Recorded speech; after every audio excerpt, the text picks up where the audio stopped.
Hundreds of games come out every day on Steam and get no attention just because they don't have shiny new graphics.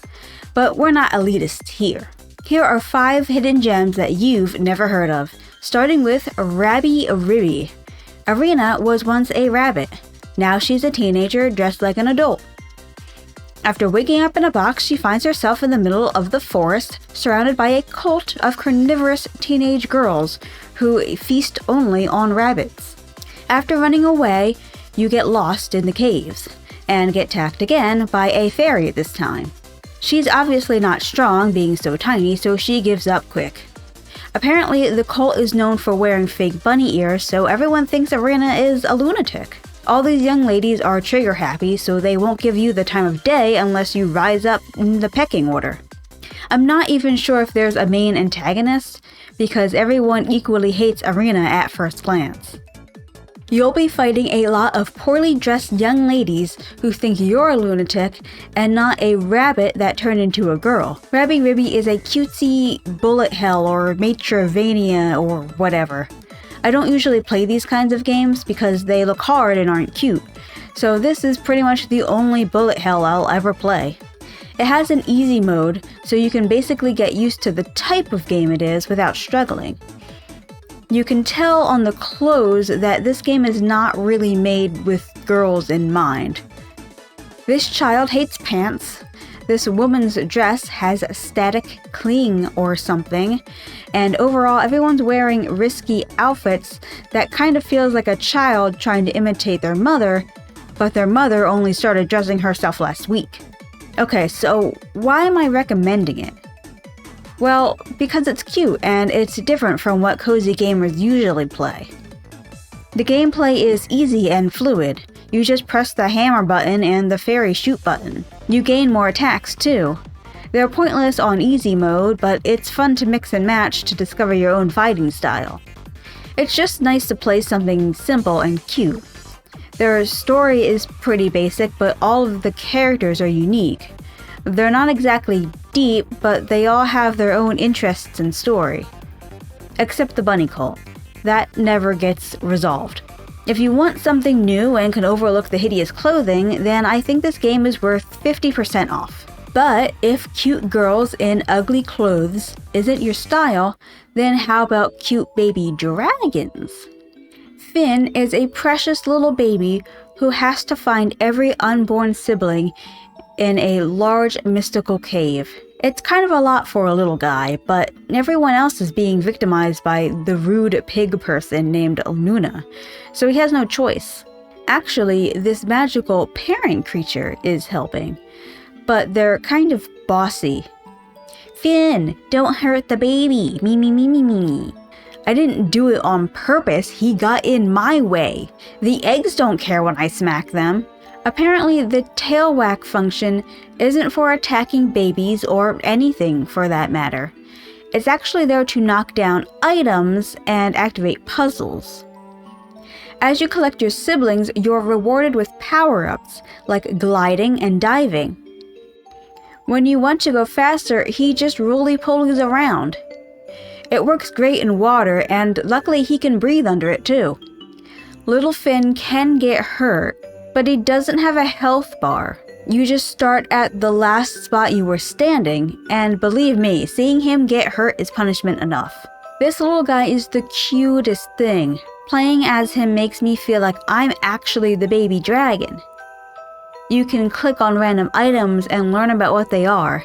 It makes it feel like our little dragon is curious and wants to play. He always says things like wee and yippee. He's just a baby, so don't blame him for having fun while his siblings are lost. A few issues though. 1, it's easy to accidentally destroy your save file. I pressed the wrong button or something because the next day my save files were gone. 2, there's no save and continue.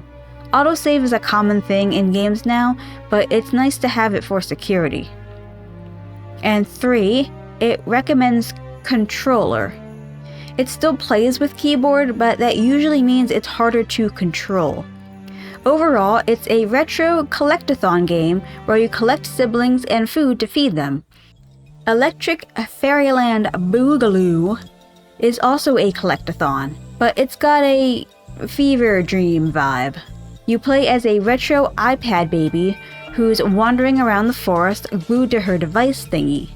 She steps into a fairy ring, which in her defense is just a bunch of mushrooms, and turns into an itty-bitty fairy.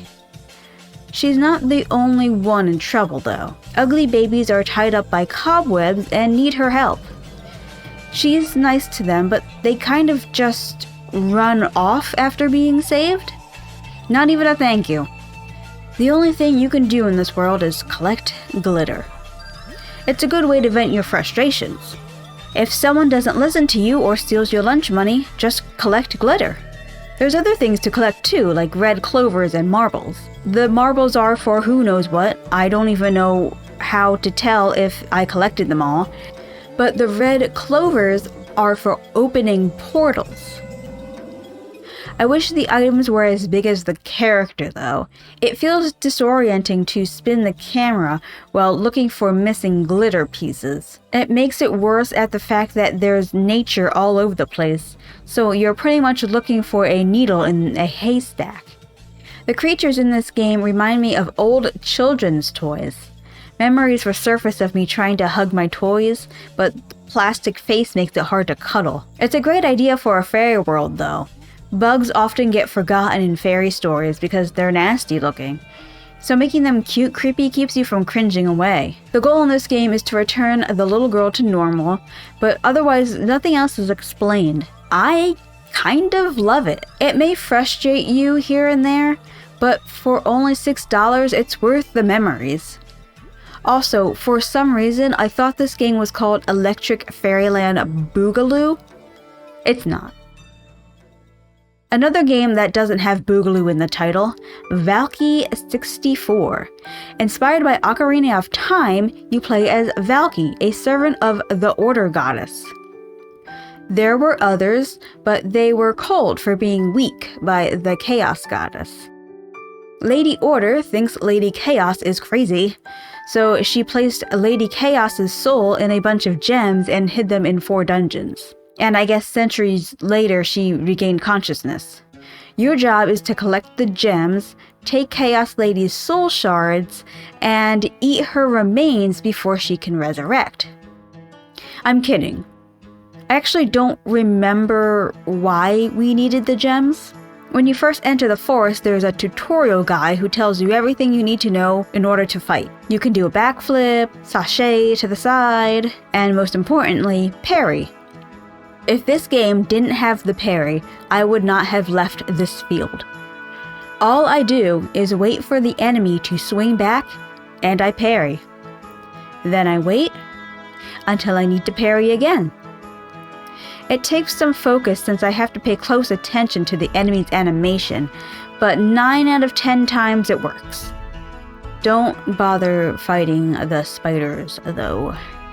I can't tell when they're moving. It feels like a place that could exist in Ocarina of Time, but that's also the reason why there's not much to talk about. The fox people are cute, but they don't have any history. The lava dudes are very much Gorons, and the desert dudes are human? I don't know. It feels like an area of Hyrule that tourists pass by until a YouTuber makes a video on it. So, if I have so many problems with it, why did I recommend it? Well, because it's simple, cheap, and finished. Devs are competing for your attention with demo-absent Kickstarters, grindy dailies, and gotchas. This game has quests where you'll just find some items and give them to the right person and you're done. Someone who makes a game without all the extra steps should get some form of praise. While Valkie 64 is dependent on the original, Danchi Days takes inspiration to a whole new level. You play as a little pixel girl who plans to restore her grandmother's memories with a Danchi Summer Festival. 7 years prior to the main story, Grandma gives you a tutorial on the power of looking around and breathing. If you breathe on top of things like a puddle, you'll be transported into a minigame. There's a limited amount of steps to take, and you have to bump into the items according to what it tells you to do. It's a neat concept. The players always have the same mechanics, but the puzzle ends up different every time. The characters are all endearing. You've got Dad, who refers to mobile devices as carrying the internet, Brat Boy, who's too cool for senile grandmas, and Mud Lady, who teaches you all about collecting mud. Thanks, Mud Lady. There's also a lot of characters on the internet. This game does a good job of adding the internet into the world without making it feel like it's warping the story. All the adults support Hoshino in her ambitions, and it's super cute. Her dad especially is supportive and does everything he can do to help, like teaching her what an RSVP is and reminding her to have a person of the day to keep people's attention on the internet. The best part is that we get to learn alongside her. There's a ton of tiny cultural tidbits in this game that anyone invested in Japanese culture will love to take in. For example, in Japan, they don't refer to simple conversations as small talk. They refer to it as well-side chats, because Japanese women used to take a break at the well and talk there. You can see the inspiration from games like Ham Ham Heartbreak and Undertale. A sweet and kind lady cares for the kids as she holds their hand through a tutorial. Then the sweet kid goes off and befriends the locals. I bet Toby Fox would love this game. It's not out yet, but doesn't it feel like a classic already? There's a demo and you can add it to your wishlist on Steam. Danchi Days and Cavern of Dreams is perfect, fight me. But the other three are rough around the edges. I think early devs have this problem where they make games harder, thinking that we'll appreciate the challenge, but players can feel the lack of certainty. It's a common mistake, but I do hope new devs can take the advice and let their first few games be easy. If any of these captured your interest, tell me which ones you'd like to play first. If you've already played it, did you like them or did they all drive you crazy? Tell me in the comments below. Supporting the channel is best by liking the video and checking out my Etsy, link in the description. Thank you for watching and I'll see you later.